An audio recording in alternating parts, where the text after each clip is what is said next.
Bonsoir à tous. Eh bien, bienvenue pour la continuation de notre cycle des Mardis de la Mer. Tout d'abord, nos meilleurs vœux à nous, de notre part, nous organisateurs des Mardis de la Mer, à tout ce public nombreux que l'on se réjouit de voir ici. Je dois d'abord vous demander d'excuser Christian Buchet qui est en déplacement. Eh oui, il ne fera pas le pointage des étudiants ce soir, tant pis. Et puis, vous excusez du décalage que nous avons de notre calendrier. Comme vous avez dû le recevoir par message, nous avons été amenés à modifier l'ordre de nos conférences puisque Simon part demain pour l'autre bout du monde et ne pouvait pas être là le 19 février, le 19, donc qu'est-ce que je raconte le 30 janvier.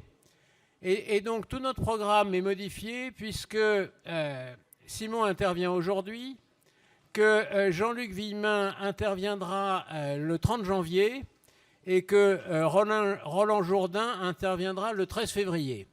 Alors, pour tous ceux qui étaient venus uniquement pour voir Roland Jourdain, vous avez en prime aujourd'hui Simon Bernard. Merci Simon d'être là.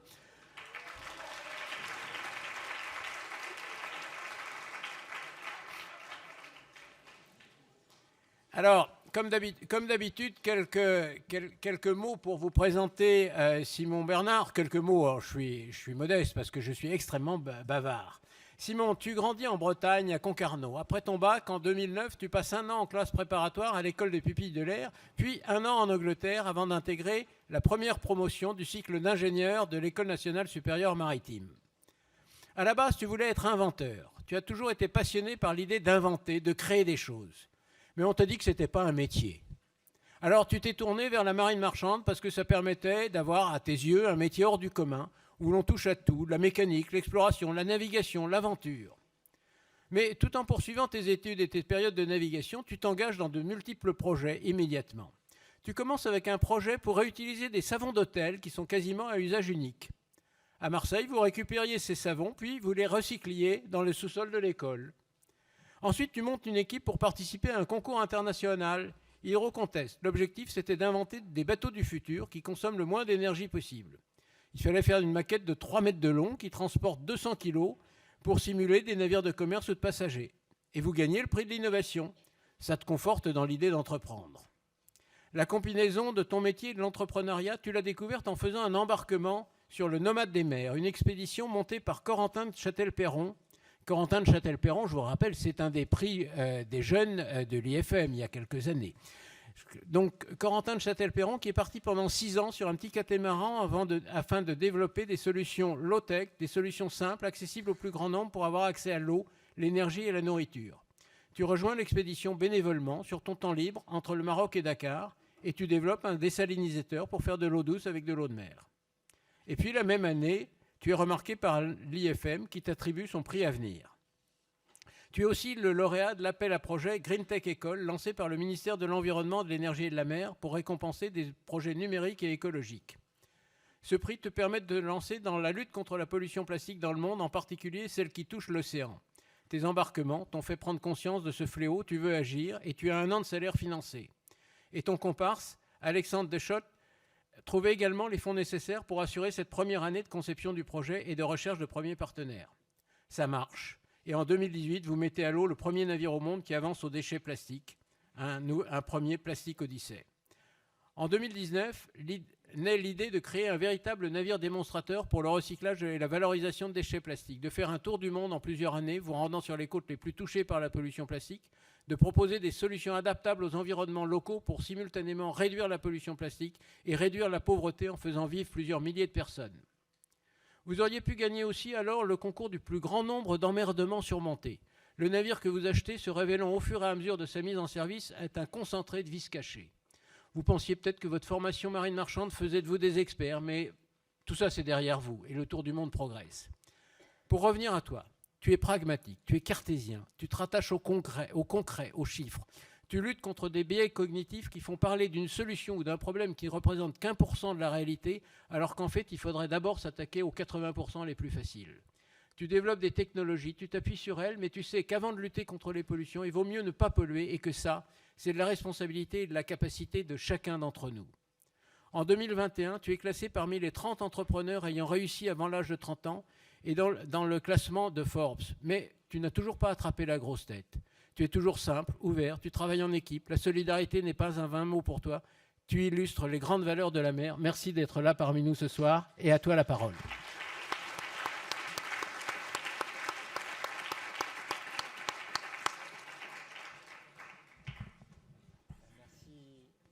Merci beaucoup Eudes pour ce magnifique texte, cette magnifique présentation.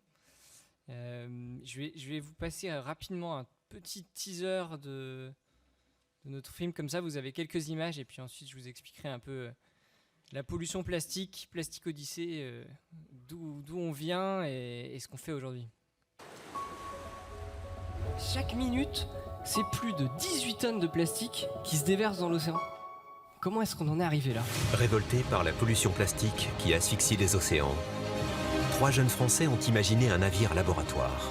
On a amené le bateau pour pouvoir le mettre en chantier, le modifier et l'acheter. On l'a acheté aujourd'hui. J'ai un peu le sentiment de passer du statut d'élève officier au statut d'armateur qui est responsable du bateau. Si on arrive à faire en sorte que tout ce plastique, on puisse le transformer, le travailler comme on transforme le bois ou l'aluminium, on va pouvoir faire vivre des gens et éviter que ce plastique soit laissé sur la plage. Ils échangent. C'est fabuleux ce qu'il fait. Son application, on pourrait s'en servir partout dans le monde. Ils partagent. C'est génial de créer des économies locales un peu partout. Ils innovent. Et c'est magnifique, c'était ça moi, mon idée de base. Une jeunesse mondiale se rencontre pour changer le monde.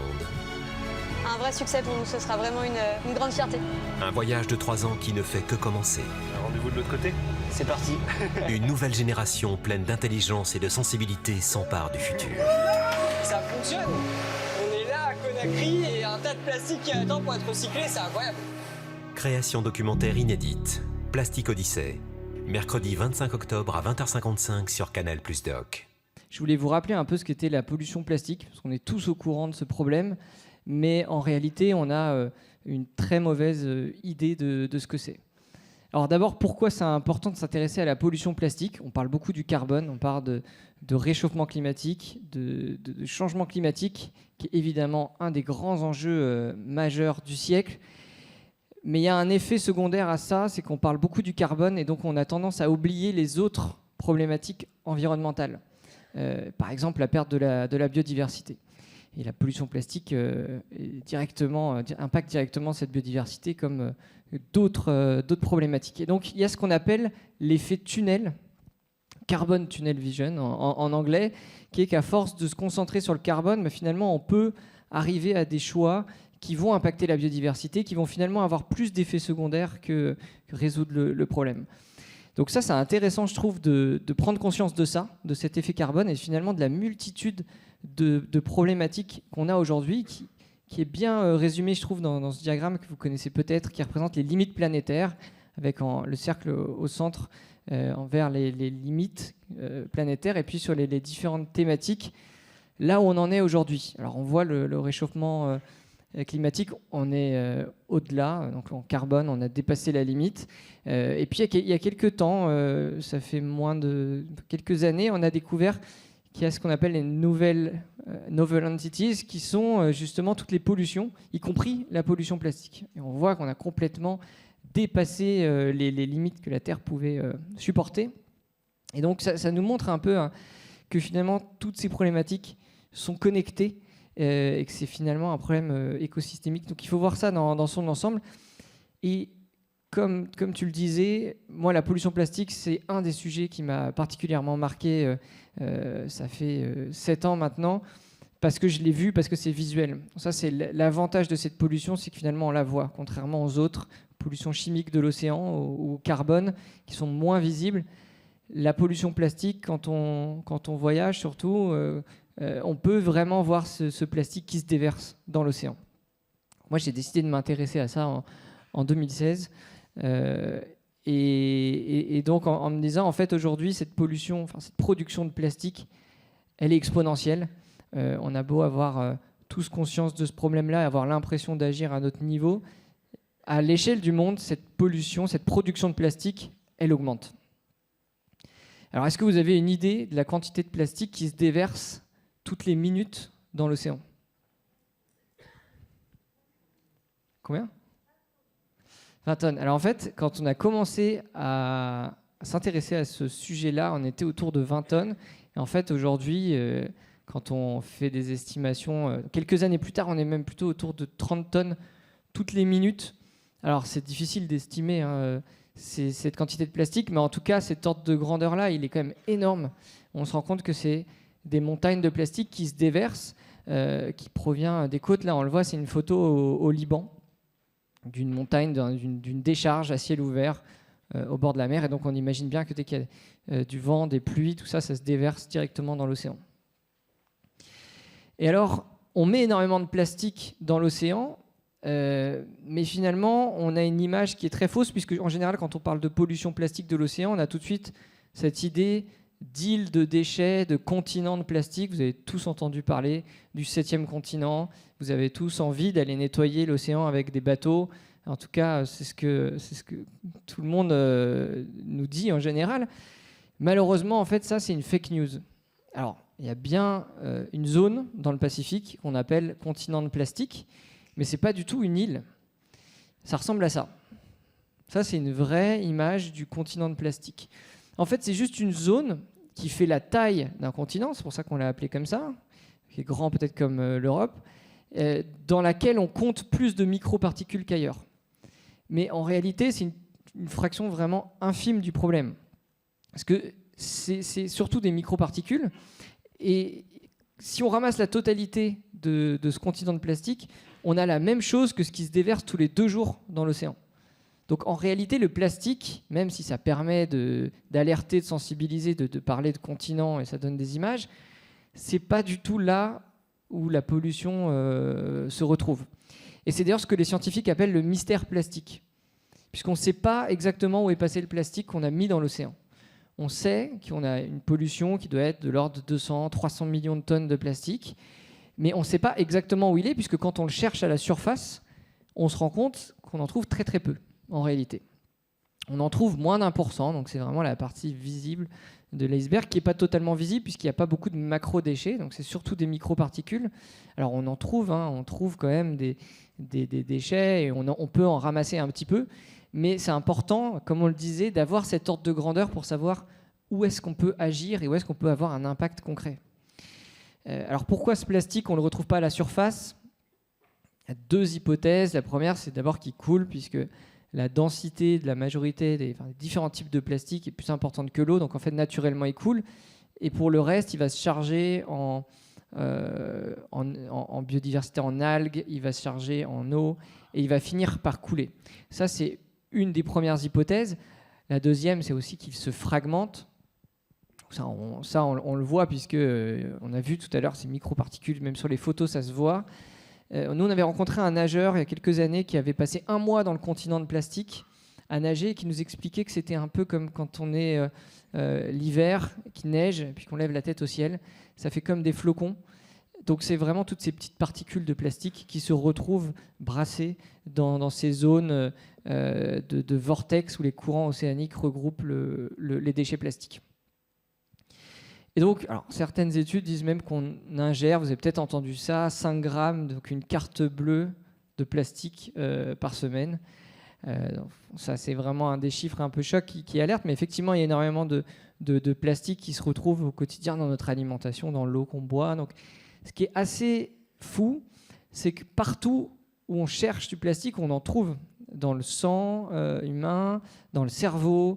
On en retrouve même, je discutais avec un explorateur qui est parti prélever de l'eau dans un lac en Autriche, en montagne, prélever l'eau qui sortait, qui avait été filtrée par la roche au fond du lac, et qui contenait des nanoparticules de plastique. Donc vraiment, ce plastique, il a intégré le cycle de l'eau, l'océan, puis ensuite il s'évapore, et puis il se retrouve dans des lacs en montagne. Et donc, le problème est assez complexe. Je ne voulais pas trop m'attarder sur le sujet de la problématique, puisque nous, on s'intéresse surtout aux solutions. mais en tout cas casser un peu les mythes qu'on a, toutes les fake news qui peuvent nous faire croire que finalement ce problème est assez simple, qu'il n'y a qu'à nettoyer l'océan ou par exemple mettre des barrières dans les rivières. Ça, c'est une deuxième fake news que j'aime bien partager, qui dit, vous avez peut-être entendu ça aussi, que finalement la grande majorité du plastique, 90%, vient de 10 rivières. Je ne sais pas s'il y en a ici qui ont entendu parler de ça. Mais le problème, c'est que ça, c'est une étude scientifique qui a été mal interprétée par les journalistes. Et je trouve que c'est assez intéressant, puisque c'est quand même très important de bien comprendre les problématiques environnementales si on veut y faire face. Et là, typiquement, on a la donnée scientifique, on a des publications, on a des articles. C'est juste qu'il faut payer en général pour lire un article scientifique et qu'on va uniquement lire le chapeau, qui n'est pas forcément bien écrit, qui ne nous explique pas exactement ce que dit l'article. Et donc là, ce cas très précis, ça a fait un buzz mondial. Tous les médias ont relayé sans vraiment vérifier la source, sans payer ou sans télécharger l'article scientifique. Et on se retrouve avec même des experts plastiques qui prennent la parole en disant « il n'y a qu'à mettre des filets dans des rivières et puis on a résolu le problème ». Évidemment, ce n'est pas aussi simple que ça, sinon le problème ne serait peut-être pas aussi grand. Et donc on s'est amusé à regarder vraiment la littérature scientifique pour vraiment bien comprendre d'où vient ce plastique, dans le but derrière de trouver les solutions adaptées. Comme le disait Eudes, on est assez pragmatique, assez scientifique. On s'est dit, la loi de Pareto, les 80-20, comment est-ce que 20% de notre énergie peut s'attaquer aux 80% du problème le plus simple, le plus évident, le plus urgent. Et donc on se rend compte que la pollution plastique, ça répond aussi un peu à cette loi de Pareto, puisque quasiment 80% provient des côtes. Donc ce n'est pas forcément les rivières qui sont plutôt autour de 7%. C'est vraiment la pollution côtière, la pollution des villes. Finalement, ça fait sens, puisque quand ce plastique il vient bien de la consommation du quotidien des consommateurs, et donc quand on vit à côté de la mer et qu'on n'a pas de moyens de gérer ces déchets-là, ça termine dans l'océan. Ça, c'est une carte de la pollution, en tout cas de la gestion des déchets dans le monde. Toutes les zones qui sont en jaune sur la carte sont des zones avec des problèmes de gestion des déchets. Donc on voit que ça concerne beaucoup, il y a vraiment un lien direct entre richesse du pays et infrastructure de gestion de déchets. Ça ne veut pas dire que dans les pays riches, comme ici, on fait les choses bien, ça veut juste dire qu'on ramasse et qu'on met sous le tapis, souvent dans des décharges ou dans des incinérateurs, mais ça arrive moins jusque dans l'océan. Et donc la source vraiment de cette pollution plastique, d'après les études scientifiques, c'est une trentaine de pays, en Afrique, en Amérique du Sud et en Asie, qui représentent la grande majorité d'émissions du plastique dans l'océan. Et donc, on dit même que si on arrive à recycler un déchet sur 2 dans seulement 20 pays, les 20 pays les plus contributeurs, on a 40% de la solution. On a déjà résolu 40% de la problématique de plastique. Donc c'est vraiment avec cette idée-là qu'on s'est dit comment est-ce qu'on va fermer le robinet à la source. Donc non pas aller en mer pour nettoyer l'océan, vous avez compris, mais faire en sorte que le plastique qui provient des villes n'arrive pas jusque dans l'océan. Ça, c'est un exemple. J'aime bien le montrer parce qu'on fait le tour du monde, on fait le tour des pays les plus pauvres qui sont souvent qui ont des problèmes de plastique. Et du coup, j'aime bien montrer que ce problème, il est universel et que ça, c'est à Marseille. C'est de là où est parti le bateau. Alors évidemment, c'est pas tous les jours. Mais quand il pleut et qu'on a la grève des éboueurs, on se retrouve avec des sacs poubelles qui descendent jusqu'au Vieux-Port. Et donc, c'est un exemple très concret de ce qui se passe dans le monde, en fait, des poubelles qui s'accumulent et qui descendent jusque dans l'océan. J'aime bien montrer ça pour tout de suite rétablir un peu cet équilibre. Finalement, cette pollution, elle concerne tout le monde. Il n'y a pas de responsable. Il faut juste trouver des solutions pertinentes pour arrêter ces émissions de déchets. Alors, quand on regarde, pareil, les études scientifiques, on se rend compte qu'il y a 2 actions à mener en parallèle. La première, c'est recycler le plastique qui a déjà été produit. Ce qu'on a appelé Clean Up the Past, c'est l'héritage plastique qu'on a aujourd'hui, qui est de l'ordre de 5 milliards de tonnes sur les 6 milliards de tonnes de déchets que l'humanité a produits depuis les années 50. C'est-à-dire que l'humanité a généré 6 milliards de tonnes et qu'on a pu aujourd'hui en traiter que 1 milliard de tonnes. Donc il reste un héritage de 5 milliards de tonnes de déchets qui sont là. Même si on arrête du jour au lendemain la production de plastique, on a cette montagne qui attend et qui finalement se déverse dans la nature, dans l'océan. Quand je dis 1 milliard de tonnes qui a été traité, c'est-à-dire recyclé en petites parties, mais surtout enfoui et incinéré. Donc c'est même pas 1 milliard de tonnes qui a été vraiment remis dans la boucle, c'est incinéré et enfoui. Donc on voit bien qu'il y a quand même beaucoup de boulot uniquement pour recycler l'héritage et le plastique qui continue d'être produit, puisque vous avez vu, la courbe elle est vraiment exponentielle. On n'est pas du tout en train d'inverser la tendance.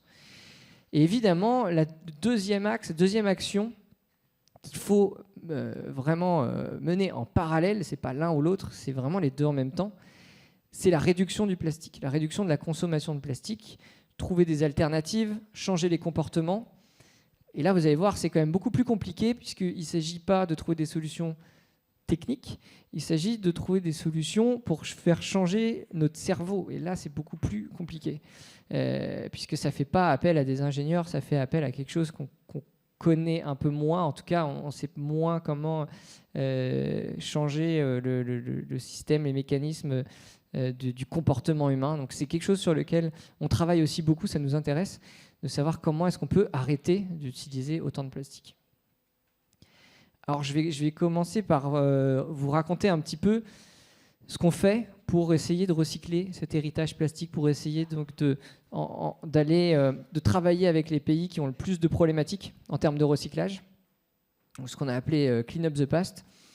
L'idée, ça a été de se dire, puisque ces problèmes de pollution, ces problèmes de gestion de déchets concernent les pays pauvres, pourquoi ne pas essayer de transformer ce déchet en une ressource et faire en sorte de créer des emplois et de faire vivre des gens dans des pays qui souffrent de cette pollution plastique.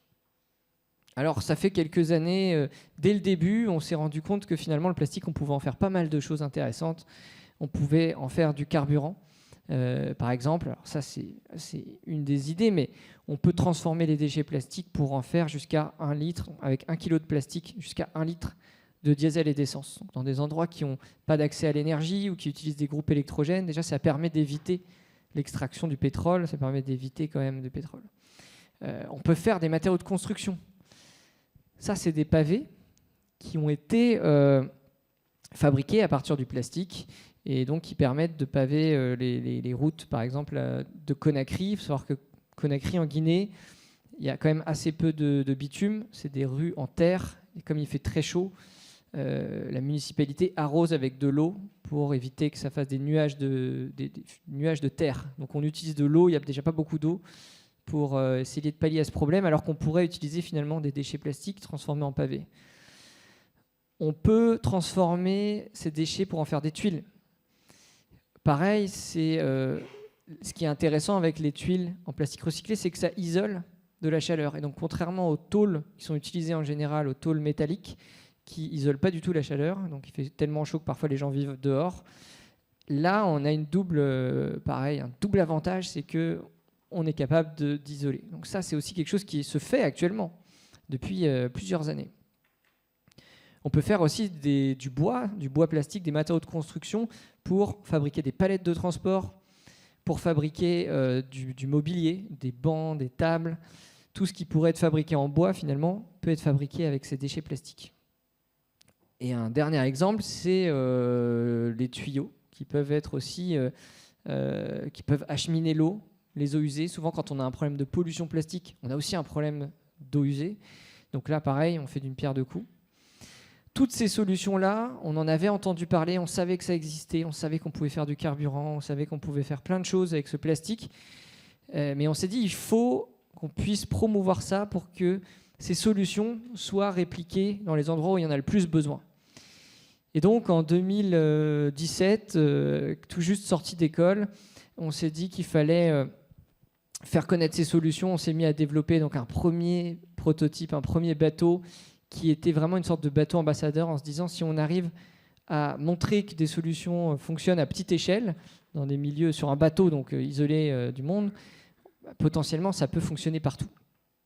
Alors je voulais vous montrer, parce qu'il y a pas mal d'étudiants, vous montrer comment ça a commencé, puisqu'on voit le gros bateau, mais c'est intéressant de voir vraiment d'où on vient et comment on a commencé.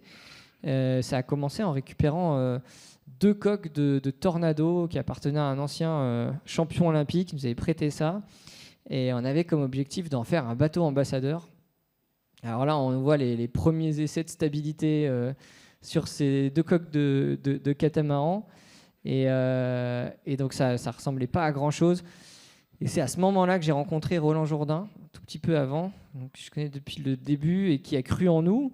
Et c'est assez marrant parce que quand on revoit ça, on se dit qu'il fallait quand même être sacrément fou pour nous faire confiance et se dire qu'il allait nous aider et porter un peu son nom. Et donc on s'est retrouvé dans le hangar à Concarneau chez Explore, qui est une sorte de base d'explorateurs. On s'est retrouvé avec notre catamaran. On avait construit une machine, on la voit, une pyrolyse qui permettait de transformer le plastique en carburant. On avait construit ça un peu nous-mêmes avec des experts dans le milieu. On avait fait un premier prototype open source, donc avec des plans sans brevet qu'on pouvait donner pour que ça soit répliqué.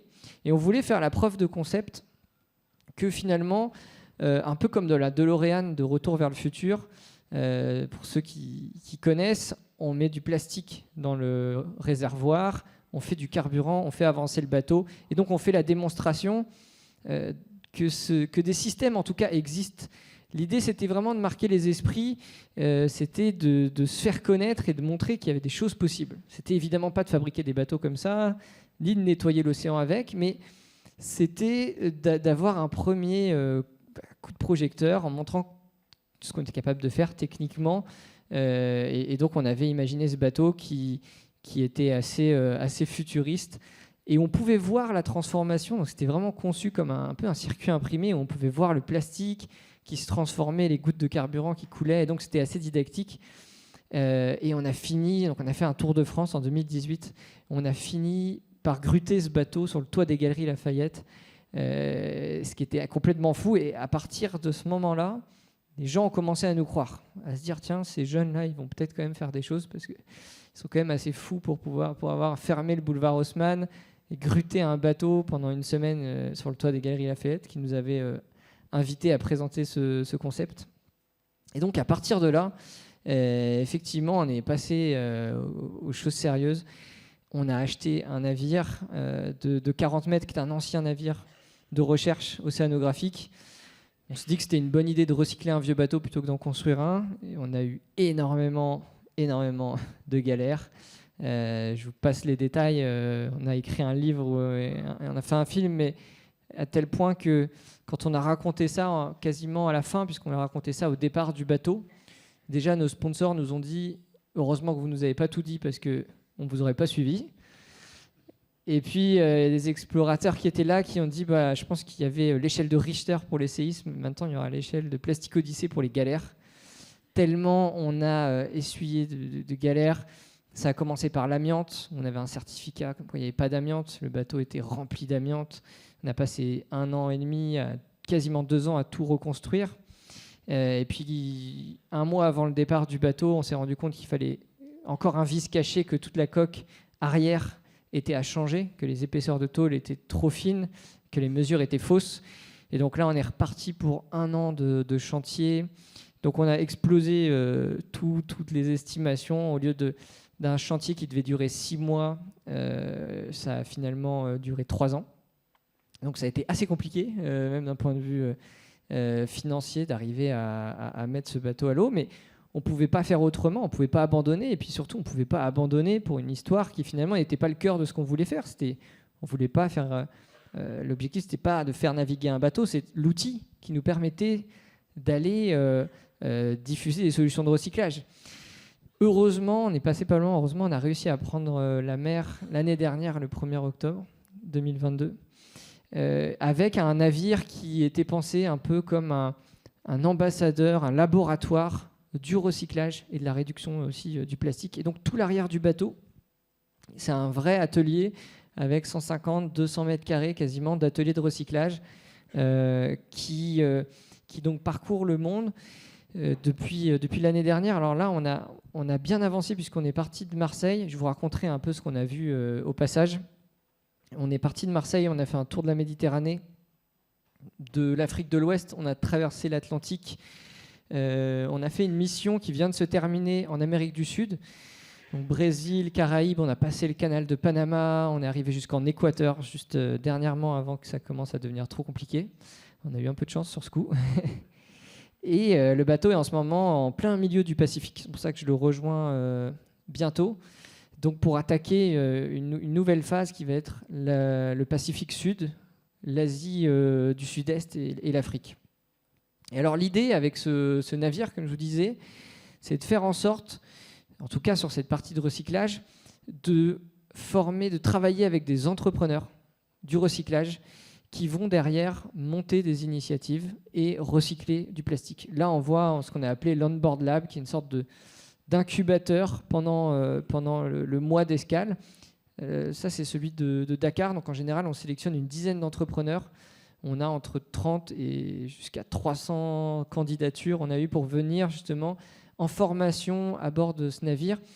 Et finalement, ça nous permet de convaincre et de former des entrepreneurs qui, derrière, vont prendre le relais et faire donc, exactement ce qu'on fait à bord du bateau.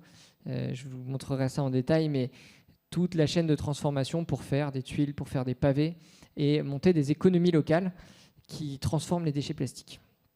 Donc l'idée, voilà, c'est d'avoir cet atelier de recyclage à bord du bateau. On a de quoi broyer les déchets, de quoi les faire fondre, les laver, les sécher, les faire fondre, et derrière les mouler pour en faire différents objets. Et l'idée derrière ce laboratoire, c'est vraiment de tester, de prototyper et de le faire évoluer pour arriver à des solutions qui sont vraiment adaptées au contexte et aux besoins. Mais alors, donc ça, c'est on va dire, c'est l'idée de base, c'est de rencontrer les entrepreneurs et de leur partager ce qu'on connaît. Mais pour ça, il faut qu'on apprenne aussi. On est parti avec quelques connaissances, mais l'idée, c'était surtout d'apprendre d'escale en escale avec les meilleurs entrepreneurs du recyclage au monde. Et on a rencontré des experts qui font ça depuis une trentaine d'années, qui sont absolument pas connus, puisque personne ne s'intéresse au recyclage du plastique dans les pays pauvres. Et donc, c'est des gens dont personne n'a entendu parler, mais qui ont inventé des choses incroyables, qui ont des initiatives qui sont assez formidables. Donc, je voulais vous en partager quelques-unes, parce que je pense que ça vaut le coup. Alors, la première, c'était au Liban. On en a eu plusieurs, mais on a rencontré notamment Osman Afifi, qui est un entrepreneur. La particularité, c'est qu'il a monté son entreprise au cœur du camp de réfugiés de Shatila, qui est un des plus grands camps de réfugiés au Liban, peut-être dans le monde. Et donc c'est une zone un peu c'est un pays dans le pays, donc très très compliqué en termes de gouvernance, en termes de vie dans ce camp. Lui, il s'est dit, je vais donner du travail à 150 jeunes qui vont collecter du plastique dans le camp. Et ce plastique-là, je vais le transformer pour en faire notamment des tuyaux qui lui servent à transporter l'eau dans le camp, mais aussi les câbles électriques. Le Liban, c'est assez incroyable, hein. Il n'y a plus d'électricité dans le pays, quasiment, et je crois que c'est 2 heures par jour. Donc il fait vraiment nuit la nuit. Et les gens ont de l'électricité uniquement avec des groupes électrogènes, et donc en général il y a des câbles qui sont tirés partout dans les rues pour avoir accès un petit peu à l'électricité. Donc lui fabrique ces tuyaux notamment pour faire passer les câbles et remettre un peu d'ordre dans tout ce réseau électrique. Ensuite, on s'est retrouvé en Égypte, et là on a rencontré une initiative qui s'appelle Very Nile, qui était assez marrante, puisque c'est un entrepreneur qui a commencé à rémunérer les pêcheurs donc sur le Nil, non pas pour aller pêcher du poisson, mais pour aller pêcher du plastique. Et il s'avère que maintenant, les pêcheurs gagnent mieux leur vie en pêchant le plastique. Donc ils se sont mis à devenir des pêcheurs de plastique. Et donc, c'est surtout des bouteilles pour l'instant. Toutes ces bouteilles, d'ailleurs, sont transformées, alors pas localement encore, mais sont transformées pour faire du textile. Donc ont une deuxième vie. Et ça, c'est un exemple assez assez marquant parce que ça pourrait vraiment être répliqué un peu partout. Et très généralement, on voit que les pêcheurs pêchent beaucoup de plastique, mais ils le remettent à la mer parce qu'ils ne savent pas quoi en faire. Et donc, c'est un éternel recommencement. On a traversé l'Atlantique. Une autre initiative, c'était au Brésil, à Recife, dans les favelas de Recife. Là, on a découvert un matériau qu'on ne connaissait pas du tout, alors que ça fait quand même un bout de temps qu'on travaille sur le sujet. On n'avait encore jamais rencontré ce matériau. Donc, c'est des tôles, un peu comme les tôles en métal, mais qui sont faites à partir de déchets plastiques qui, normalement, ne sont pas du tout recyclables. Les paquets de chips, les tubes de dentifrice, tout ce qu'on appelle les films, les multicouches, les films complexes, où on va avoir de l'aluminium, du plastique collé, et donc inséparable, donc très difficile à recycler.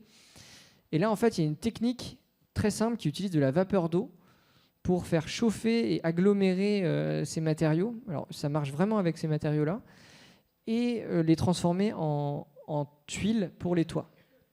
Et donc, c'est comme ça que certains abris, habitats de ces favelas sont faits grâce à ces déchets. Et donc, on pourrait imaginer même que les déchets des favelas puissent derrière se transformer en habitation.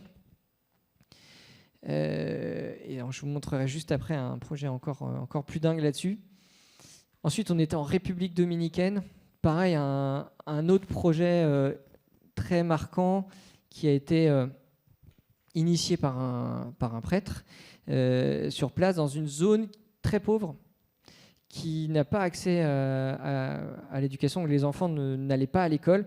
Lui, ce qu'il a fait, il s'est dit de manière très pragmatique, on va récupérer tout ce qu'on peut et on va l'upcycler. Donc on va récupérer des containers, on va en faire des salles de cours. Il a construit une école entière à partir de déchets, alors pas de déchets plastiques, mais de containers, d'objets qu'il récupérait à droite à gauche. Et donc ça, c'est un morceau de l'école qu'on voit avec chaque container, c'est une salle de classe. Il a scolarisé comme ça des centaines d'enfants.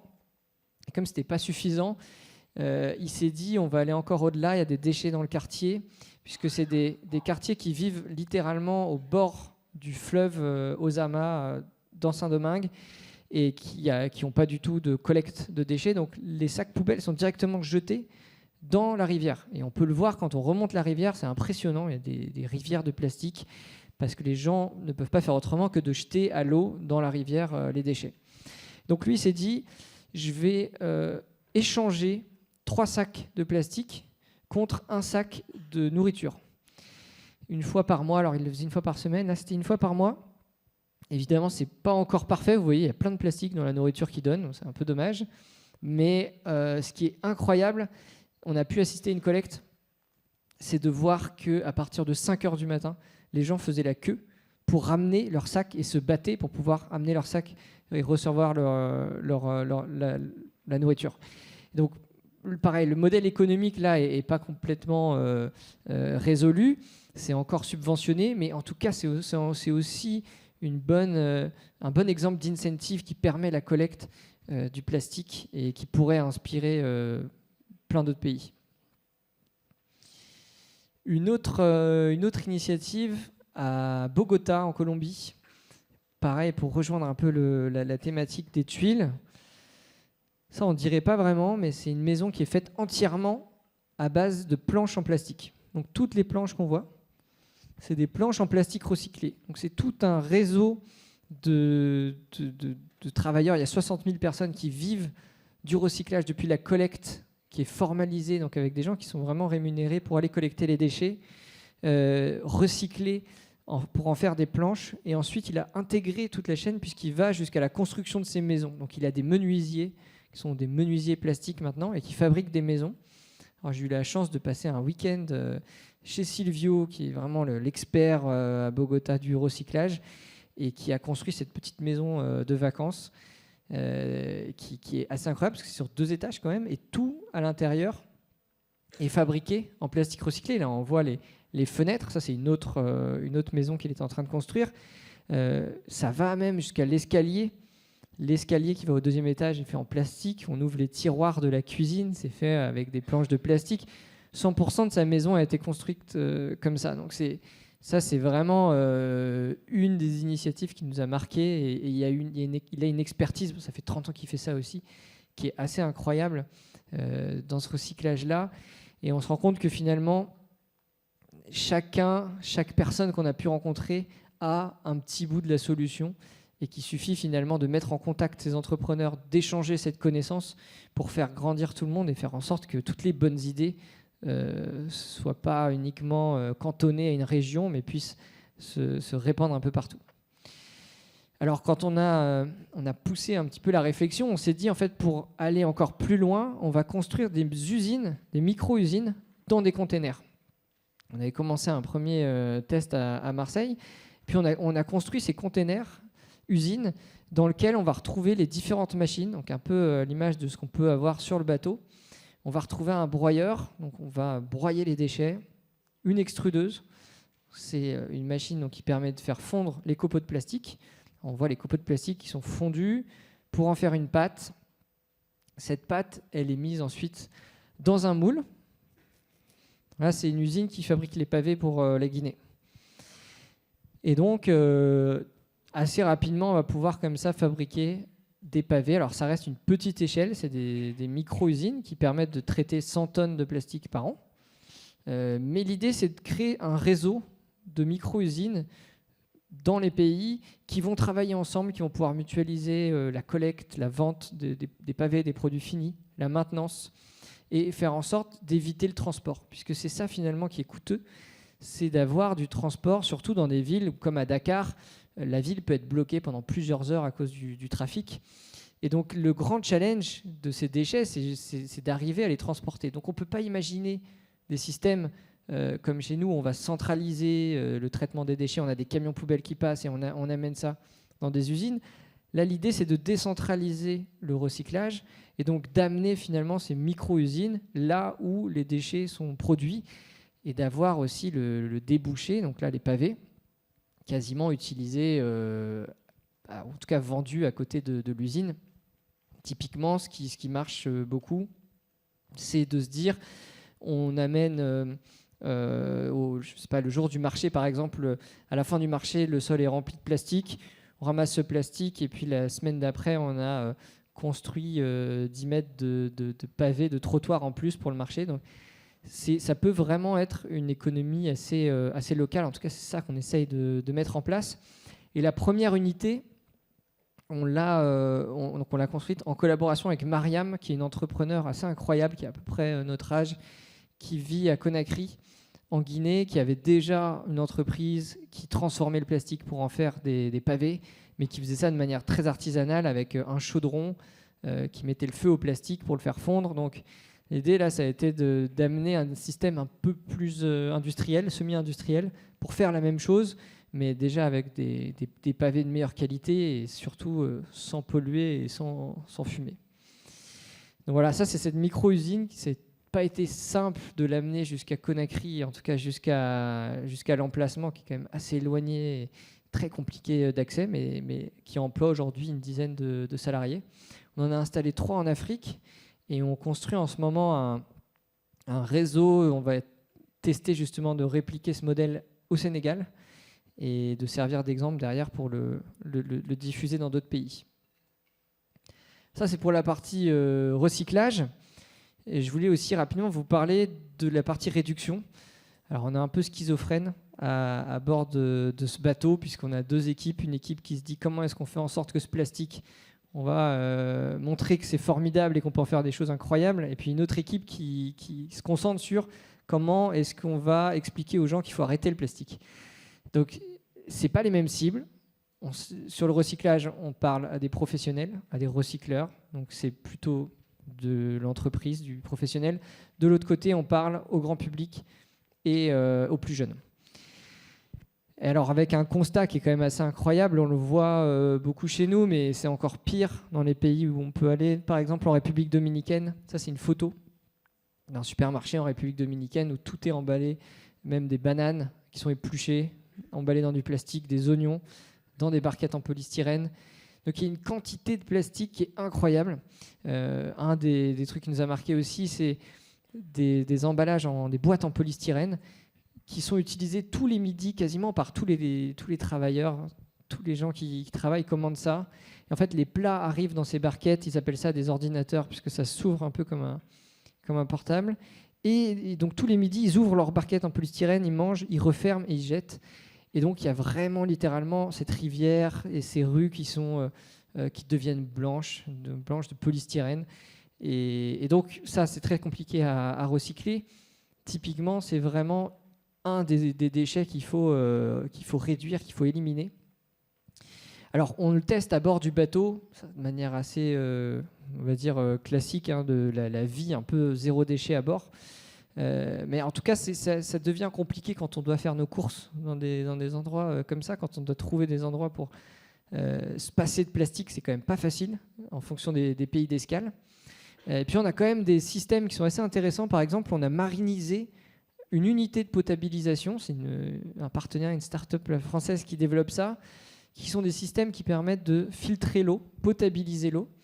Et donc, au lieu d'avoir des bouteilles plastiques comme sur quasiment tous les bateaux du monde, et dans les villes dans lesquelles on se rend, on utilise de l'eau qui est filtrée, qui est du coup en fontaine, en plus qui est fraîche, qui n'a vraiment pas de goût, donc qui est très très appréciée, et qui nous a permis d'éviter plus de 10 000 bouteilles d'eau depuis le début de l'expédition. Et ce qui est assez marrant, c'est quand on rencontre... Quand on fait venir, par exemple, j'ai un souvenir avec la ministre de l'Environnement tunisienne qui vient à bord du bateau, on lui sert un verre d'eau et elle nous dit « Elle est vraiment incroyable cette eau ». Et on dit « c'est l'eau de votre ville en fait, c'est l'eau de Bizerte ». Et c'est ça qui est assez fou, c'est que finalement, elle avait sans doute jamais bu l'eau de sa ville, puisqu'elle n'est pas potable, elle préfère boire dans des bouteilles. Là, en la filtrant, déjà, on n'a pas de chlore, on n'a aucun goût, et donc effectivement, c'est non seulement ça permet d'éviter d'acheter des bouteilles, etc., mais en plus de ça, ça permet d'avoir une eau de meilleure qualité. Alors ça, c'est la partie démonstration, on va dire, à bord du bateau, c'est montrer comment on peut vivre sans plastique. Alors c'est pas, je vous disais, c'est pas encore gagné, on a encore pas mal de travaux, mais c'est en cours. Et donc on fait venir beaucoup de classes qui viennent pour pouvoir découvrir les machines de recyclage, mais aussi comment est-ce qu'on peut se passer de plastique. Et on travaille derrière avec les classes qui, pendant toute l'année, vont monter des programmes pour aller faire de l'archéologie des déchets. Donc les enfants vont fouiller pour savoir quels sont les types de déchets qu'on retrouve dans l'école ou dans leur ville. Et puis derrière, essayer de monter des programmes toute l'année pour se passer des déchets qu'on retrouve le plus. Je voyais une vidéo une classe qui nous a envoyée au Maroc, qui avait compté plus de 8000 plastiques dans la classe. Et l'enfant disait, vous vous rendez compte, c'est incroyable. On est juste 27 et on a déjà 8000 plastiques dans notre classe.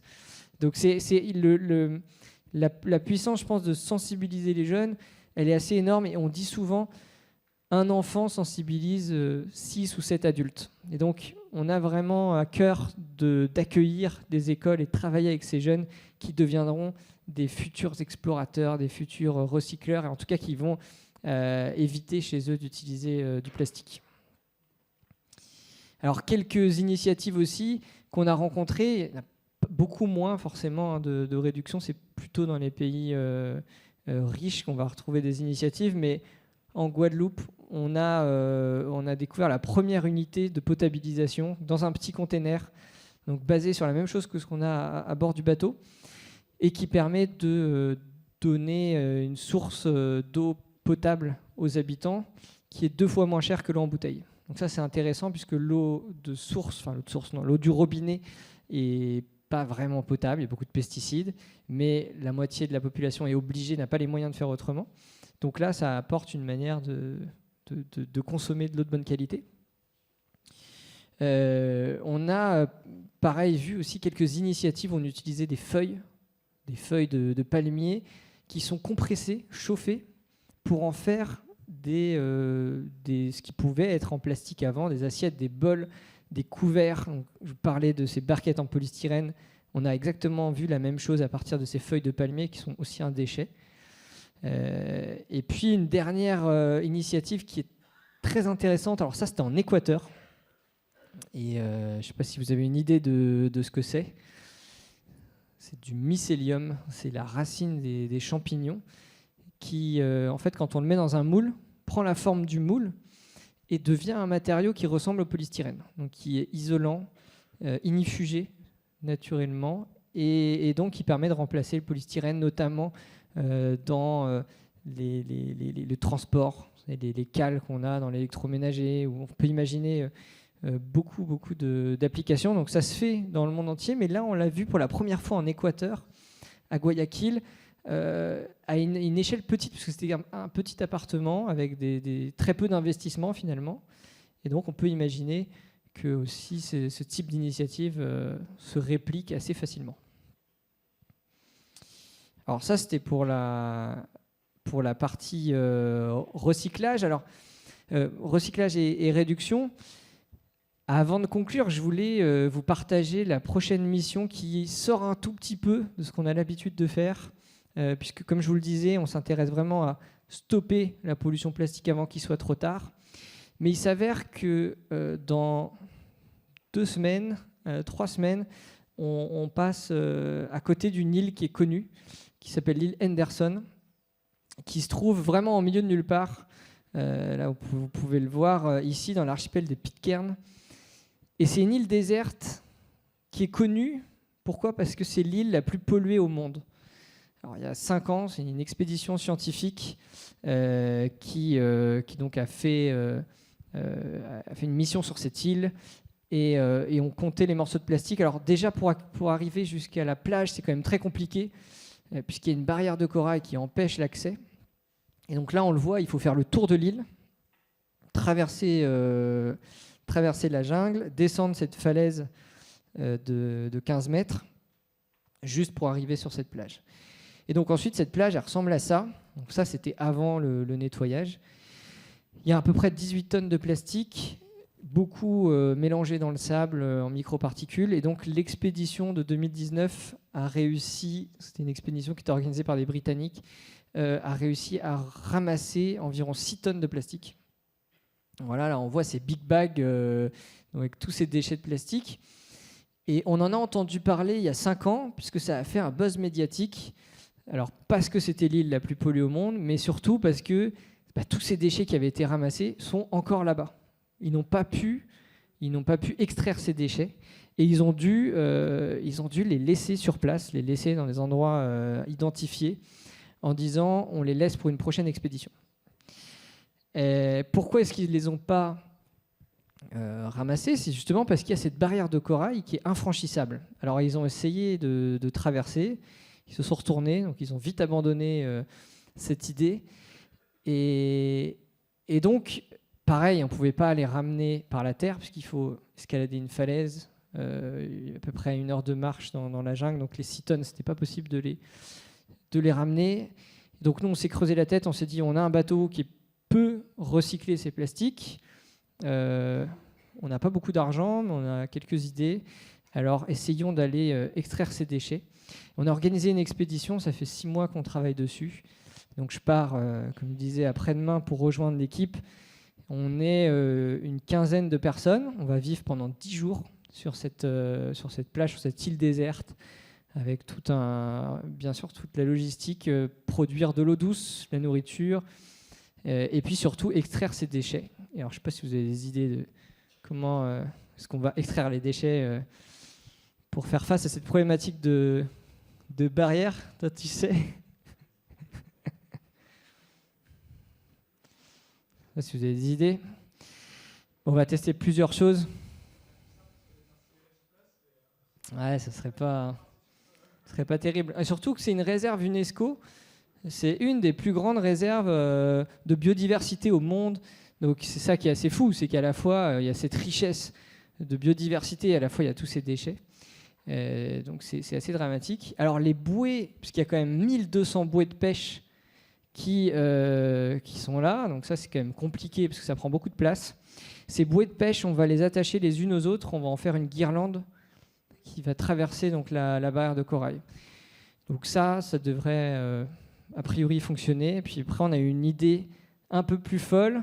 Je n'ai pas mis d'image, on ne va pas encore communiquer dessus, mais je vais vous le dire rapidement. On va utiliser un parachute ascensionnel. Si vous voyez les parachutes qui sont tirés derrière les bateaux, Donc l'idée, on a 3 parachutes en fonction des conditions météorologiques. On va donc faire venir le parachute par un sac étanche sur la plage, ouvrir le parachute, l'accrocher au sac, au big bag, qui font à peu près 150 kg. Et puis on a un treuil donc, sur le bateau, treuiller ce parachute pour faire voler les déchets au-dessus de la barrière de corail et donc récupérer comme ça ces 6 tonnes de plastique en ayant l'impact le plus minime possible. L'idée derrière, c'est de montrer que cette solution qui n'a jamais été testée, si elle marche sur Henderson, potentiellement elle peut marcher aussi sur Clipperton, qui est aussi connu pour être rempli de déchets, pourquoi pas sur d'autres îles désertes qui ont exactement ces problématiques-là, puisqu'en général, quand il y a des déchets qui s'échouent, c'est que c'est des plages, des côtes qui sont exposées, et donc qui sont aussi difficiles d'accès, puisqu'il y a des vagues, il y a du courant, des barrières souvent de corail. Donc voilà, ça va être, on devrait l'annoncer prochainement, et puis on va pouvoir vous faire suivre cette expédition un peu folle qu'on a appelée The Impossible Cleanup, et qui devrait donc durer courant février. Alors avant de passer aux questions, mais j'aime bien finir par cette petite histoire des crapauds fous. Je ne sais pas si vous connaissez l'histoire des crapauds fous, parce que je trouve que ça illustre bien ce qui nous anime au quotidien et ce qui fait que on a envie de tester aussi des choses.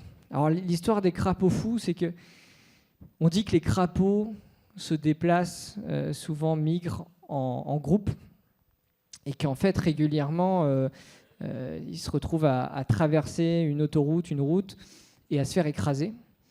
Sauf pour certains crapauds, on ne sait pas vraiment pourquoi, qui utilisent des chemins différents, qui explorent et qui vont en fait tomber sur des crapauducs. Donc les crapauducs, ça existe vraiment, c'est des tunnels qui sont faits pour les crapauds, pour les faire passer sous les routes. Et grâce à ces crapauds qui ont décidé de ne pas faire comme les autres, ils ont trouvé le crapauduc, ils ont réussi à sauver l'espèce, et donc c'est comme ça que y a cette histoire de crapaud. Alors, je ne dis pas qu'on va sauver l'humanité, mais en tout cas, je trouve que c'est intéressant justement d'explorer, de tester des choses qui sont peut-être pas évidentes, qui font de ne pas faire comme les autres, et d'aller tester ces voies qui peut-être fonctionneront et peut-être arriveront à résoudre des grands problèmes.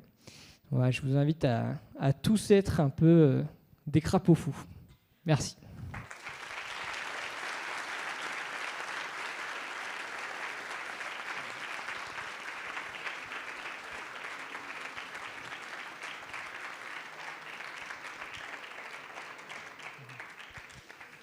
Et si vous voulez en savoir un peu plus en détail sur la première année d'expédition et toutes les galères du chantier, on a fait ce livre et on a un film aussi qui est sorti, vous avez vu, qui est encore accessible sur Canal+, qui est un documentaire qui est finalement le début d'une série, puisqu'on a donc tourné ce premier épisode sur l'année 1 et on a l'équipe qui va nous suivre sur Henderson et sur la deuxième année d'expédition. Donc on pourra avoir la suite prochainement.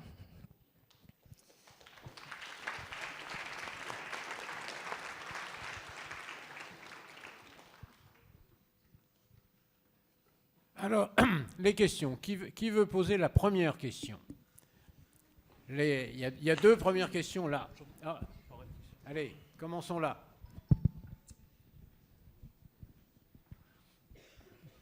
Et bonsoir monsieur, je vous remercie pour votre exposé qui était très intéressant. Vous avez parlé du recyclage des déchets pour la fabrication des coques de catamarans.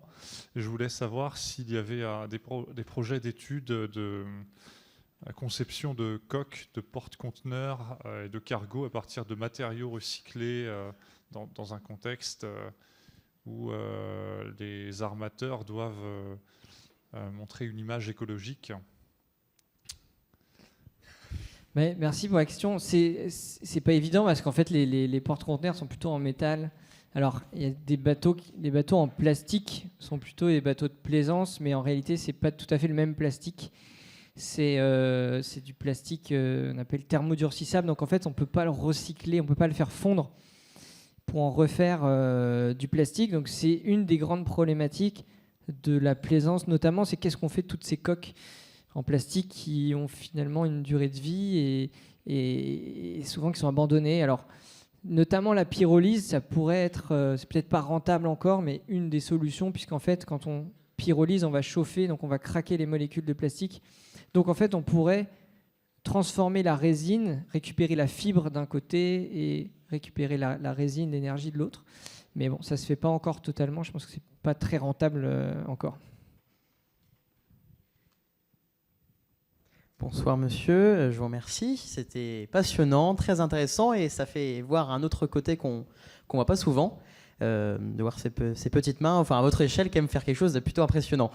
Ma question, ça porte de savoir en fait, parce que vous exposez ça au début de votre conférence, de cette pollution mondiale, de tous ces pays qui polluent, et notamment de savoir si certains pays comme l'Inde ou la Chine disent qu'ils ont un droit de polluer, parce que les Occidentaux ont pollué avant, durant le siècle dernier, donc ils disent que du coup, à leur tour, ils ont ce droit durant un certain temps de polluer.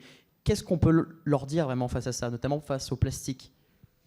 Alors c'est vrai que j'ai déjà entendu ça, mais je ne l'ai jamais entendu pendant les escales de personnes. Parce que finalement, le plastique, alors c'est peut-être vrai pour le CO2, parce que le CO2, ça n'impacte pas forcément le pays qui émet, mais en tout cas, le plastique, quand on pollue devant chez soi, ça devient un problème. Pourquoi ? Parce que ça va stocker de l'eau et donc ça va poser des problèmes de maladies avec les moustiques, d'odeur. Donc c'est finalement, personne n'a envie que ce plastique il reste là. Personne se dit c'est bien de polluer, mais juste personne n'a de solution réellement. Et c'est vrai que quand on est au kilomètre 36 à Conakry, qu'il a fallu faire 2h30 de route pour déjà sortir de la capitale, en fait, moi ça m'est arrivé d'aller parler aux habitants qui avaient dans la cour, on va dire, balancé des déchets, et leur dire mais est-ce que ça vous gêne pas tous ces déchets? Et je dis, bah si bien sûr, mais on n'a pas de solution en fait, parce qu'il n'y a pas de poubelle, il n'y a aucune solution. Et donc ça que c'est assez compliqué parce que je pense que tout le monde est conscient du problème, personne ne se dit que c'est une bonne chose, mais malheureusement c'est le manque de solutions aujourd'hui qui fait qu'on en est là, quoi.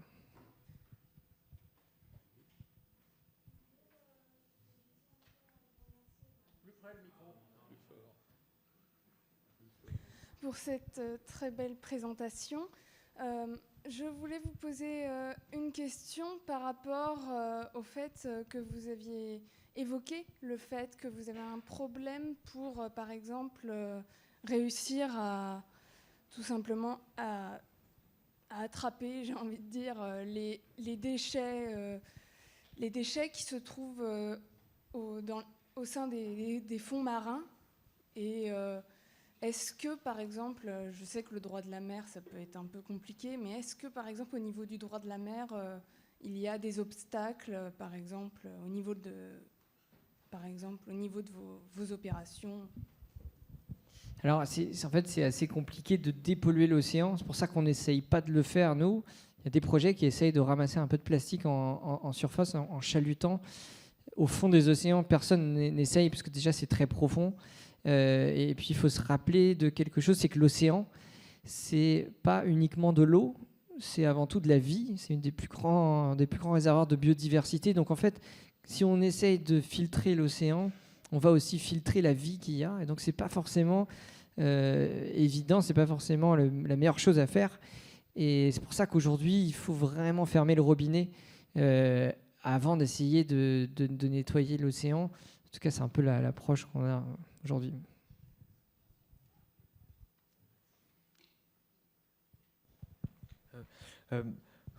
Bonsoir monsieur, merci beaucoup pour cette présentation fort intéressante.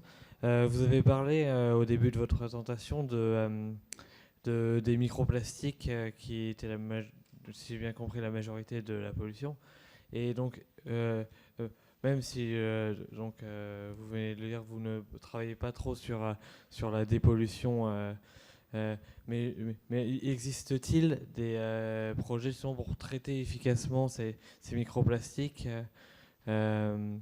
justement pour après peut-être les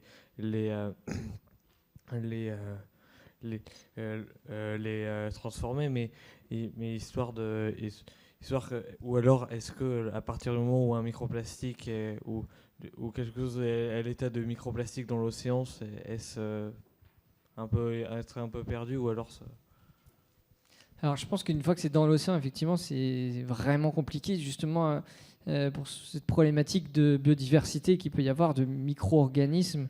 Il faut savoir, on dit souvent que une respiration sur deux provient de l'océan. C'est tout ce phytoplancton, ces planctons qui sont quasiment à la même échelle que les microparticules de plastique, qui nous donnent une partie de l'oxygène qu'on respire. Donc on ne peut pas vraiment filtrer l'océan.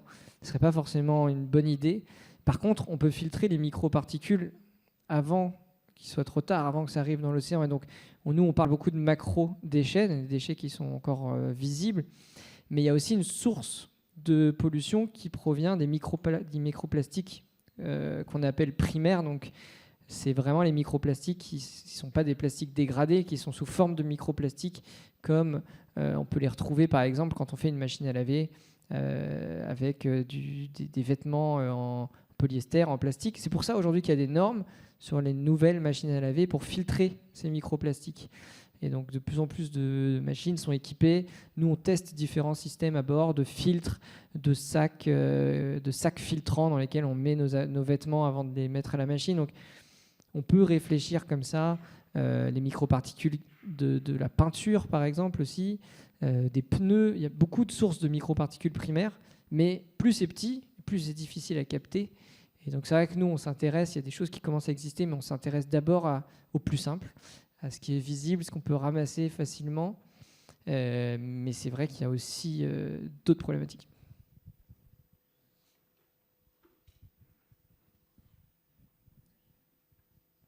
Bonjour. Alors c'est vrai que je trouve que c'est vraiment une bonne initiative et qu'il faut forcément commencer quelque part pour lutter contre le plastique. Mais c'est vrai que je me dis, est-ce qu'on règle vraiment le problème ? Parce que en fait, on utilise le plastique pour faire du carburant, faire du diesel, mais du coup, il y a plus de pollution. Enfin, je sais pas. Non, alors comme je disais, il n'y a pas de solution miracle et c'est assez complexe parce qu'il faut à la fois recycler le plastique qui est là et éviter d'utiliser du plastique. Donc c'est vraiment ce qu'on essaie de promouvoir en montrant aussi l'exemple à bord du bateau, de montrer qu'on peut vivre sans utiliser de plastique. Et après, quand on parle de recyclage, je vous ai montré le carburant. En réalité, c'est pas quelque chose qu'on met en place aujourd'hui. Pourquoi ? Parce que déjà, ça ne fonctionne pas économiquement à l'heure actuelle. Donc déjà, c'est pas rentable de le faire, même si ça peut paraître une idée intéressante. C'est déjà pas la solution la plus simple à mettre en place parce qu'on perd de l'argent en faisant ça. Donc personne ne va s'amuser à le faire s'il perd de l'argent. Donc c'est pour ça qu'on essaie surtout de transformer ce plastique pour le stocker, pour qu'il ait le moins d'impact possible. Donc le stocker pour en faire des matériaux de construction, pour en faire des choses qui vont durer dans le temps, qui ne vont pas redevenir un déchet et qui vont donc réduire au maximum le problème. Mais effectivement, si j'avais une baguette magique, on arrêterait le plastique et puis on ferait autrement. Mais malheureusement, il y a encore, comme je disais, cet héritage de plastique. Donc il faut juste trouver les meilleures solutions. Et c'est sûr que les idées qu'on peut avoir ici en étant en France, elles vont être forcément différentes puisque le contexte n'a rien à voir avec la majorité du monde qui vit pas du tout avec le niveau de richesse qu'on a aujourd'hui et donc avec des problématiques qui ne sont pas du tout les mêmes.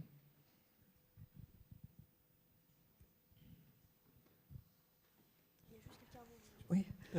Bonjour et merci pour votre intervention. Est-ce qu'on peut se poser la question d'une fin prochaine du plastique du fait de l'annonce par l'AIEA du pic pétrolier, donc de la diminution du pétrole qui est la principale source d'où provient le plastique. Et quel héritage on pourra faire de cet âge plastique ? Est-ce qu'il y a vraiment tout à jeter ou est-ce que le plastique ne produit que de la pollution ? Ou alors est-ce qu'il y a aussi un héritage vertueux à garder du plastique ? Alors c'est vrai, c'est pas évident comme question. Sur la production du plastique, je pense pas du tout que ça va s'inverser parce qu'en fait, la tendance en tout cas, c'est que le pétrole comme carburant va probablement diminuer, l'utilisation du pétrole comme carburant. Par contre, du coup, pour rentabiliser les investissements dans les plateformes et les infrastructures, Le débouché un peu évident, c'est plutôt la chimie et donc le plastique. Donc, a priori, les statistiques montrent que on a plutôt tendance à aller vers une augmentation x6 même quasiment de la production de plastique, même si finalement on utilise moins de pétrole ou on dépasse le pic pétrolier, on risque de quand même en produire encore beaucoup. Après, est-ce que c'est une bonne chose? C'est encore une fois, il n'y a pas de réponse universelle puisque chaque contexte est un peu différent. Et on pourrait avoir les deux discours, discours médical en disant que peut-être qu'on va se rendre compte que finalement le plastique d'un point de vue de la santé se pose problème et qu'il faut vraiment l'éliminer puisque c'est ça qui prime. Mais on pourrait aussi défendre dans certains usages le fait que ça permet d'éviter de la pollution parce que ça va réduire le poids, réduire du carbone. Donc, c'est là où c'est des sujets qui sont très complexes. Et c'est ça, malheureusement, qui fait qu'aujourd'hui, il n'y a pas juste un matériau qui peut tout remplacer, une solution un peu miracle, et qu'il faut étudier chaque problématique, chaque morceau de plastique pour savoir s'il a sa place ou pas, et est-ce qu'il faut le garder. Et puis après, faire au mieux, puisqu'il n'y a pas finalement, comme je disais, il n'y a pas de solution miracle. Quand on veut réduire le plastique, on peut rajouter du carbone ou causer d'autres problèmes. Donc il faut réussir à peser un peu tous les impacts pour trouver la solution la moins pire. Mais malheureusement, je n'ai pas trop la réponse parfaite à donner là. Oui, mais merci pour votre intéressant exposé. Moi, j'avais une question en matière de recyclage. Le plastique est souvent constitué de différents types de polymères. Donc, quand vous êtes face à du polystyrène, du polycarbonate, du polypropylène, est-ce qu'on va réussir à pouvoir recycler tous ces types ces familles de polymères? Ah, effectivement, il y a une dizaine de grandes catégories, probablement beaucoup plus de types de résines, puisqu'il y a des petites variantes, mais il faut trier en tout cas les grandes catégories de plastique pour pouvoir les recycler, parce qu'ils ne vont pas avoir les mêmes caractéristiques, ils ne fondent pas à la même température. Donc ça, c'est la première étape. Après, la collecte, c'est le tri. C'est un tri qui peut aujourd'hui quand même se faire dans la majorité des pays. C'est un tri qui peut se faire manuellement avec une formation. Nous, on travaille sur un système assez simple, un capteur qui permet d'identifier les types de plastique et d'aider à la formation, d'aider au tri. Ça se fait déjà, ce type de capteur à grande échelle en France, par exemple. On essaie d'en faire une version plutôt moindre coût, portable. Mais c'est un des grands défis. Alors, quand on fait des choses assez simples, assez low-tech, on n'a pas besoin d'avoir des tris très précis, donc c'est plus tolérant que si on recycle des bouteilles pour faire des bouteilles, mais ça reste quand même un défi, par exemple. Bonsoir. Je me demandais, dans la micro-usine, comment vous avez fait pour qu'elle rejette aucun polluant et qu'elle ne fasse pas de fumée du tout?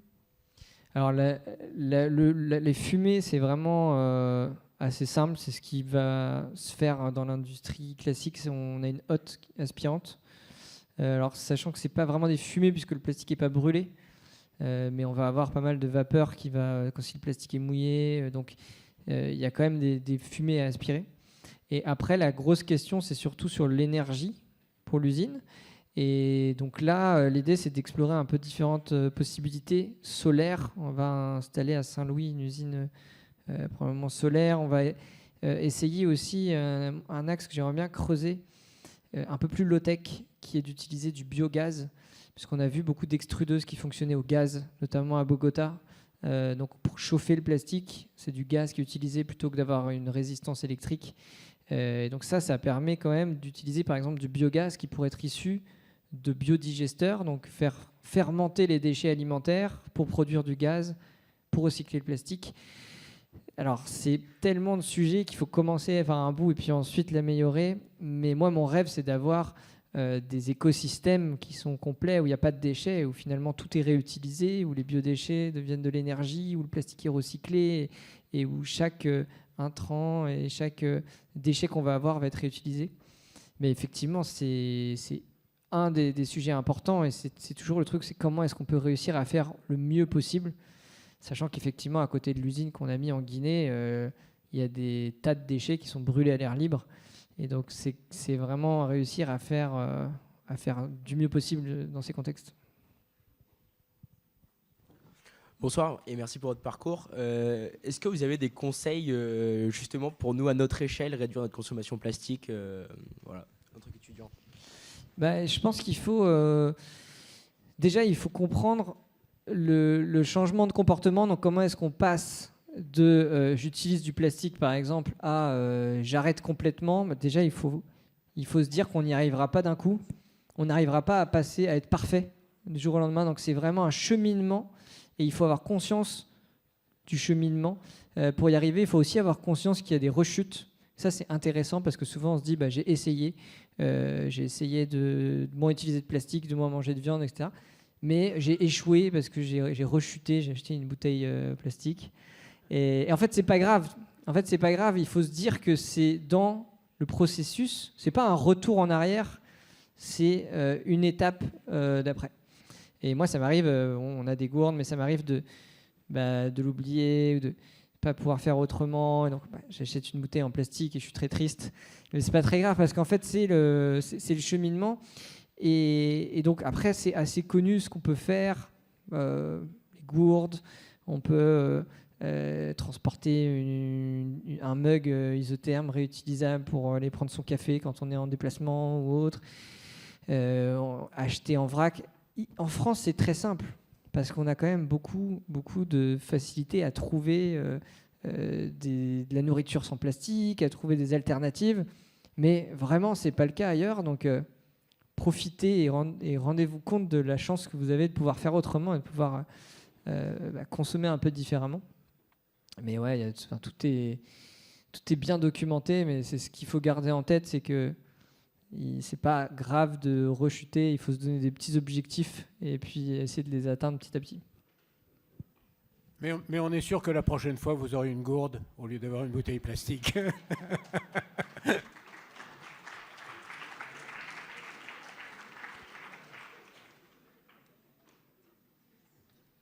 Bonsoir, merci beaucoup pour votre histoire, votre parcours. Félicitations pour tout ce que vous avez réussi à faire aujourd'hui. Moi, j'aimerais vous poser une question à vous personnellement. Alors, monter un projet comme ça prend beaucoup d'énergie. Il y a des hauts, il y a des bas. Votre anecdote préférée, que ce soit la plus grande des victoires ou la pire des galères, c'est laquelle? Pas mal. Moi, j'aime bien raconter un truc, c'est que on a eu tellement de galères. Donc, c'est vraiment... il y a une échelle des galères qu'à la toute fin, où c'était quasiment gagné, où ça y est, tous les partenaires étaient réunis, on avait ramené toute la presse, et puis on était à 1 mois de l'événement final à Marseille. On se rend compte qu'on a une fuite d'huile sur l'étambot, donc l'hélice qui provenait probablement du chantier qui avait mal remonté. Et là, on se dit, mais en fait, il n'y a pas d'issue. On est vraiment au bout, on va encore une fois de plus échouer. Donc là, on se dit, mais comment c'est possible? Personne ne comprenait comment c'était possible d'accumuler autant de malchance. Mais là, on se dit, mais là, potentiellement, il faut remettre le bateau en cale sèche, il faut tout redémonter, il y a plus d'1 mois de travail. Enfin, du coup, c'est impossible. Et là, deuxième fois, les partenaires, ils ne nous suivront pas. Et là, il y a quelqu'un qui me dit, je connais une voyante, elle a réussi à, je sais plus qui a réussi à avoir son bac grâce à elle. Il faut que tu la contactes. Et moi, donc on est toujours très cartésien, etc. Et on était tellement désespérés que je lui ai dit, vas-y, tu fais ce que tu veux. Et il m'a dit, t'as de la chance, elle va faire ça gratuitement. Et c'est pour le projet, elle va vous aider et tout. Donc là, j'ai dû répondre à des questions complètement incroyables du nom de mes parents, des plans du bateau, du nom de l'ancien propriétaire, etc. Et puis en fait, ce truc complètement incroyable de fuite qui était insolvable a fini par se résoudre. C'était en fait 2 fuites. Enfin, c'était quelque chose de très complexe qui n'arrive jamais, qui s'est passé, qu'on a du coup réussi à réparer. Et 2 semaines plus tard, le bateau était prêt à partir à Marseille. On n'a jamais eu trop de gros problèmes depuis. Et donc c'est assez marrant parce que c'est vraiment... alors, on ne saura jamais, mais du coup, c'est quand même marrant de se dire on était tellement désespérés qu'on a... l'histoire a finalement nous amené vers là, mais je trouvais ça assez marrant. Alors, moi, j'avais deux petites questions un peu moins drôles. La première, c'était parce que vous faites pas mal de choses en Afrique. Est-ce que vous avez prévu d'aller, par exemple, tout ce qui est Asie du Sud-Est, par exemple le Vietnam, etc. Et ma deuxième petite question, sur Anderson, est-ce que tout le plastique donc, que vous voulez remorquer, récupérer sur le bateau, est-ce que vous comptez le récupérer? Parce que c'est quand même énorme, 6 tonnes de plastique. Ouais, alors l'Asie du Sud-Est, c'est vraiment la prochaine étape. Cette année, on y sera à partir de juin. Donc à partir de juin, on fait toute l'Asie du Sud-Est. Et donc ça va être le gros du sujet. On s'est préparé pour ce dernier continent qui est le plus complexe. C'est là où il y a le plus de plastique, mais aussi le plus de bonnes idées. Donc ça va être intéressant. Et Anderson, on va, effectivement, j'en ai pas parlé, mais ce plastique-là, le but, c'est de le recycler à bord du bateau. Donc on prévoit 10 jours sur l'île et une semaine au mouillage devant Pitcairn, qui est l'île habitée la plus proche. L'idée, c'est d'en faire des matériaux de construction pour l'île de Pitcairn. Et notamment, ils ont besoin de bancs et de tables, et des tables de mobilier extérieur. Donc le but, c'est ça, c'est de fabriquer ce mobilier, de leur apporter des matériaux de construction qui sont importés. Enfin, c'est vraiment coupé du monde, donc ils n'ont pas grand-chose. Et après, on ne pourra pas tout recycler, mais l'idée, c'est au moins ça. Et le reste, pouvoir le ramener jusqu'en Polynésie pour le transformer. Bonsoir monsieur, merci pour la conférence. Alors j'avais une question qui n'était pas générale par rapport au plastique ou à la consommation ou des choses comme ça. C'est quelque chose qui vous concerne vous plus précisément et le projet. Enfin, vous avez un petit peu parlé des envies de développement que vous aviez ou de vos projets, mais compte tenu de tout ce que vous avez fait depuis là où vous êtes parti, d'ici quelques années, comment est-ce que vous voyez le projet, les évolutions, peut-être un deuxième bateau, recruter du monde pour sensibiliser davantage, faire plus de missions, etc. Ouais, merci. Alors pour la partie bateau, expédition, on ne sait pas vraiment dans 2 ans, à la fin de ce tour du monde, ce qui va devenir, et s'il repartira sur des missions précises ou pas. En tout cas, la finalité, c'est vraiment de faire fleurir des initiatives dans les pays d'escale. Et donc, on a commencé au Sénégal avec ces micro-usines qui commencent du coup à voir le jour. L'idée, c'est de donc, pouvoir continuer ça un peu partout, sur tous les continents, et de continuer aussi cette partie sensibilisation, travailler avec les écoles, et donc de faire naître des ambassadeurs, des antennes dans chaque pays qui vont faire perdurer l'action. On réfléchit même à créer des écoles du recyclage pour créer les futurs métiers dans les pays, puisqu'effectivement, ça n'existe même pas en France réellement, quoi. Il n'y a pas vraiment d'école du recyclage, même chez nous. Donc il y a des écoles de plasturgie, mais pas vraiment de recyclage. Donc on a pas mal de projets et d'idées, mais en tout cas, ce qu'on veut, c'est que cet impact, ces solutions se répliquent et qu'on les fasse grandir.